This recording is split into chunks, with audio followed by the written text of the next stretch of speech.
የተወዳችሁ ቤተሰቦቻችን እንዴት አላችሁ? እንዴት ቆያችሁ? እንዴት ሰነበታችሁ? ሰላም እግዚአብሔር ባላችሁበት ቦታ ሁሉ ይብዛ። ያሮስ 2 ተጀምሯል።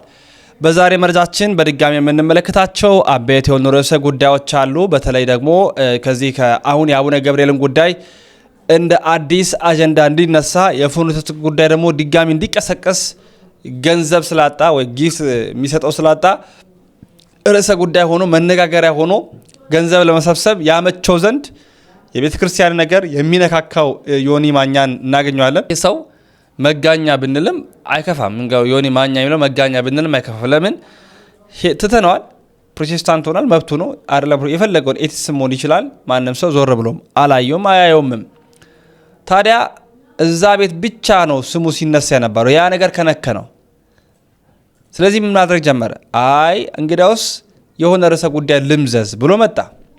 ይሄው ዛሬ እኛም እናንተ ጋር ያቀረብንበት ያለ ጉዳይ እሱ ምንድን የአቡነ ገብርኤልን ጉዳይ ላስታውሳቸው። አቡነ ገብርኤል ጉዳይ ላስታውሳቸው። ታምረ ማርያም ነገረ ማርያም የሚባል ነገር መጽሐፍ ቅዱስ ላይ የለም። እኛ አናቆም፣ ስለ ማርያም ነገር አያገባንም፣ ሉቃስ ላይ የተጻፈው ብቻ በቂ ነው ማለት ጀመረ። ማርያም ቤዛዊተ ዓለም ናት ያሉትን አይደለችም ያሉትን አባት በግድ ማርያም ቤዛዊተ ዓለም ናት በማለት በጉልበት ይዘው አሰሯቸው። ከዛ ፍኖተ ጽድቅ የሚባለው ማህበር አገዱ። ይሄ ነገር እንዲመቀጠል የለበትም ብሎ ቅስቀሳ ላይ ያነሳ መጥቷል። ጭራሽ እንኳን መረጃ ለማጣራቱን የምታውቁት በዚህ ሰዓት በምልአተ ጉባኤው ከተሳተፉ አባቶች መካከል አቡነ ገብርኤል አንዱ ናቸው። ከተሳተፉ አባቶች መካከል ይሄ ሰው ግን ኦርቶዶክሳውያንን ለማናደድ፣ ሌሎችን ለማስደሰት፣ ጊፍት ለመሰብሰብ ገንዘብ ብቻ አእምሮን አውግሮት በድጋሚ ተነስቶ የአቡነ ገብርኤልን ጉዳይ መነካካት ጀምሯል። የእሱን ቪዲዮ እንከታተል።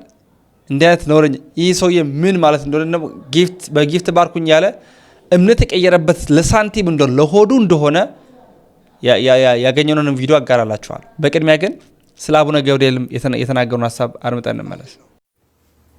ሰላም ሰላም ሰላም፣ እንዴት ናችሁ? አማን ነው።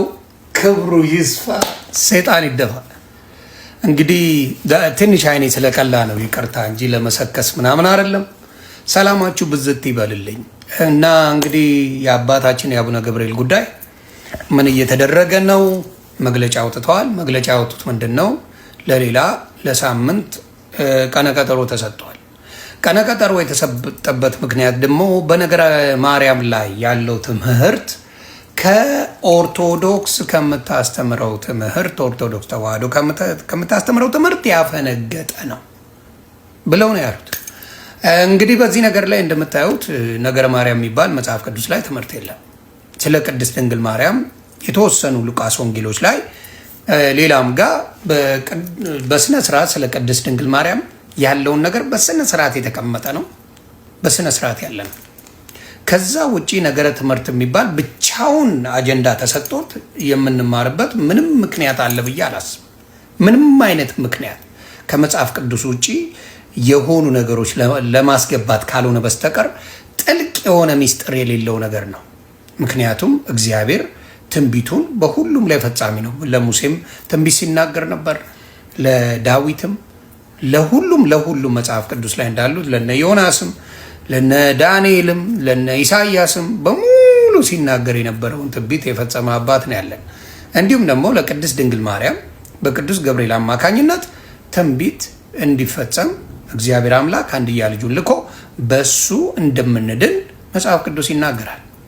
ይሄንን መናገር መጽሐፍ ቅዱስ ላይ በሌለው ነገር ላይ በጉልበት ይሄን ለምን አላስተማራችሁም ተብሎ ያስተማራችሁት ትምህርት ስህተት ነው ተብሎ ምን ተደርጓል? አባታችን የቁም እስረኛ እንዲሁም ደግሞ ፍኖተ ጽድቅ የሚባለው ትምህርት የኑፋቄ ትምህርት የክህደት ትምህርት ነው ተብሎ ምን ተደርጓል?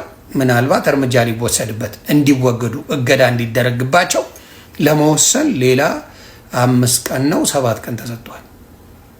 እንግዲህ እነሱ እንደሚሉት ከሆነ ለነሱ መሬት ላይ ብዙ የጸደቁ ህይወቶች አሉ። በራሳቸው ጸድቀው ታምር የሚሰሩ የሚያማልዱ ብዙ ነገር የሚፈጥሩ አለው ተብለው ትምህርቶችን የቀጠሉበት ይህ አይነት ትምህርት ለምን እንደተፈለገ ባይገባኝም ብዙዎቹን ለዘመናት ሲያስቱ የነበረ ትምህርት እንደሆነ እያወቁት እንዲሁም ራሳቸው ቃል በቃል ይህን ነገር እያጣራን የተጻፉ መጽሐፎች፣ የገድላ መጽሐፎች እያጣራን እናስተካክላለን ካሉ በኋላ የሰውን ግርግርና ጩኸት ሰምተው እንደገና ሀሳባቸውን ቀይረው በዚሁ መንገድ እንዲኬድላቸው የፈለጉበት ምክንያት አለ። አሁንም ግልጽ አድርጌ ልናገር፣ እኔና ለእኔ መሰል ተከታዮች ምን ብዬ እናገራለሁ? የዓለም ቤዛ ክርስቶስ ነው፣ ሌላ ማንም የለም።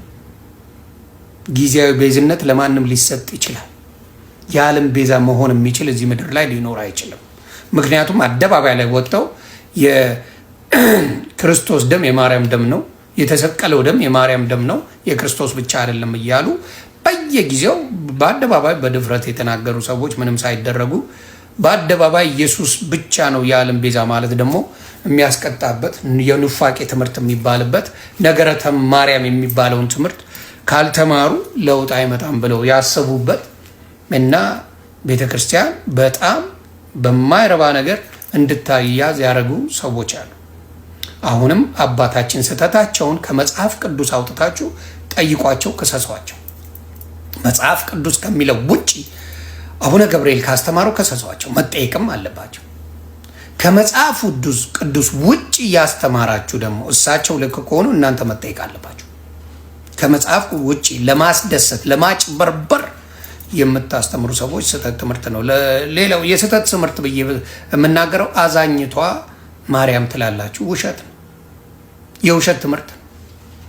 ለምን ብትሉኝ ቅድስት ድንግል ማርያም ማን ነው ጌታን የእግዚአብሔር ልጅን በመውለድ የሚታዘንለት? ማን ነው የሚታዘንለት? ንገረኝ። እንኳን የእግዚአብሔር ልጅን አንድያ ልጁን ለእኛ ብሎ መስዋዕት ያደረገውን ልጅ ተሸልማ የተሰጣት እናት ልንደሰትባት ልታዘን የምትችልበት ቅንጣት ታክል የሚያህል ነገር ሊኖር አይገባም። ማን ነው የማይደሰተው? እንኳን የእግዚአብሔር ልጅ እንዲሁም ልጅ ወልዶ ይፈነጠዝ የለ እንዴ? ማዘኑ ከየት ነው የመጣው ነው ያልገባኝ። ሀዘን አዛኝቷ ናት መታዘን አለበት ምናምን ሳይሆን ያመሰግኑኛል ከዛሬ ጀምሮ ነው ያለችው። ትውልድ ሁሉ ማንን ጌታን በመውለዷ ያመሰግነዋል እንጂ ያዝኑልኛል፣ አሳዛኝ ፍጡር ነኝ፣ እማዝን ነኝ፣ የሚታዘንልኝ ነኝ አላለችም። ስለዚህ አንዳንድ የስህተት ትምህርቶች እየጨመራችሁ አሳዛኝ መስላችሁ ከልጅነቱ ጀምሮ አትደንግጡ። ለምን እደነግጣለሁ? ንገረኝ፣ ምን አስደነገጠኝ? ነይ እምዬ ማርያም ቤዛ ነሽ አሉ ለዓለም። እመቤታችን ቤዛ አይደላችም፣ ቤዛ ልጇ ነው። እመቤታችን ቤዛ አይደላችም፣ ቤዛ ልጇ ነው። ወይ ያገር ያለ ወይ ያገር ያለ ያው አንዱ መመዘኛቸው ኦርቶዶክስን መሳደብ መቻላቸው ይመስለኛል። ለፓስተርነት፣ ለነብይነት፣ ለሆነ ነገር ኦርቶዶክስን በደንብ አድርገህ የምትናገር የኦርቶዶክስን ስስ የሚባሉ ጎኖችን መንካት የምትችል ከሆነ ያለ ምንም ቅድመ ሁኔታ አንተ ፓስተርም ነብይም ልትሆን ትችላል። እዛ ቤት ያለው አስተምሮ ይህ ይመስለኛል። ይህም ሰው ገና ከመግባቱ እንደ ወር እንኳን አልሞላውም፣ ሳምንት 2 ሳምንት እንኳን አልሞላውም፣ ይሄው መጮህ ጀምሯል። ነገ ከነገ ደግሞ ይቀጥላል። ለምን እዛ ቤት ያስደስታል፣ ገንዘብ ያገኝበታል። ነገ ተገልብጦ ደግሞ ሌላ ቦታ እናየዋለን። እውነታው ግን እንዲህ አይደለም። ለሆድ የሚያድሩ ሰዎች ረጅም ርቀት ሲሄዱ አይተን አናውቅም። በታሪክ እውነትም እንኳን እነሱ ነገስታት እንኳን እንደዚህ ሆኑ አያውቁም። እንኳን ዝም ብሎ የቲክቶክ የሚባለው አንድ ፕላትፎርም ቢጠፋ የሚጠፉ ሰዎች ናቸው እነዚህ ይቺ ቤተክርስቲያን የሚናገሩና ልብ ይስጣቸው ለማለት ወዳለኝ። የመምህራኖቻችንን መልስም አድምጠናል። የዛሬ መረጃዎቻችን ይህን ይመስላሉ። ወንድማችሁ ልዑል መብራቱ ነኝ። ያሮስን ምርጫችሁ ስለምታደርጉ እጅግ አድርጌ አመሰግናለሁ። ሁልጊዜ እንደምለው በድጋሚ ሰብስክራይብ አድርጉ። ወደ 20 ሺህ እንጠጋ። ያሮስ የእናንተም የኛም ነው። ወንድማችሁ ልዑል መብራቱ ነኝ።